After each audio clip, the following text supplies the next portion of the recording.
The Queensland Government has announced a $1 billion boost to education on day 4 of the election campaign. Under the pledge, hundreds of millions of dollars will go towards new classrooms, upgrades and shovel-ready projects at dozens of schools. The Premier says she's focused on boosting the sector while creating jobs. We want to make sure that we continue to support our students, our teachers and the whole education system and tradies as well. Opposition leader Ms Frecklington has capped off day 4 of her jobs campaign with a $20 million manufacturing announcement. The pledge, dubbed Built in Queensland, is set to reinstate 20,000 jobs. This is about restoring those jobs that have been lost under Labor. 19,000 jobs lost in the last 2 years under the Labor government. A 48-hour deadline set by Queensland on the crucial New South Wales border rule has passed. There's still no answer on whether it will open as scheduled on November 1. Both the Premier and Leader of the Opposition today saying they would defer to public health advice before making a decision. As families remain separated and businesses struggle, the public border battle between Queensland and New South Wales rages on. It's a cruel position that the Premier in Queensland is adopting, and it's not evidence-based.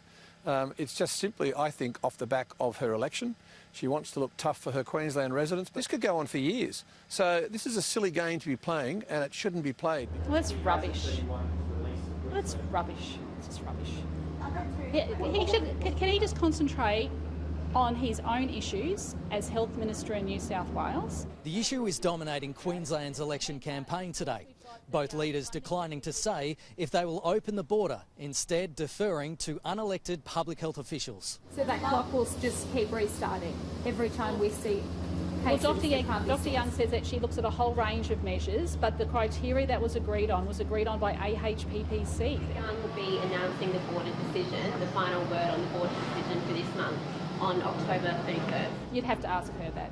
So it could be before. Sorry? It could be before the 31st. You'd have to ask her that question.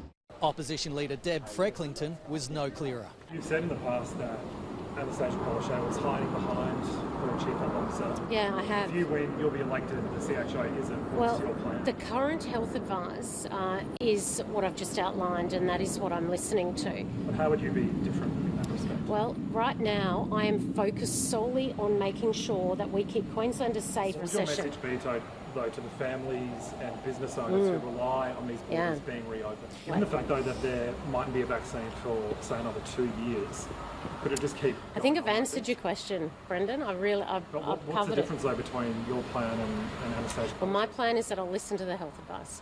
Ebony. While Queensland politicians appear to be waiting until after the election, the economic and personal fallout increases. Kenny Heatley, Sky News.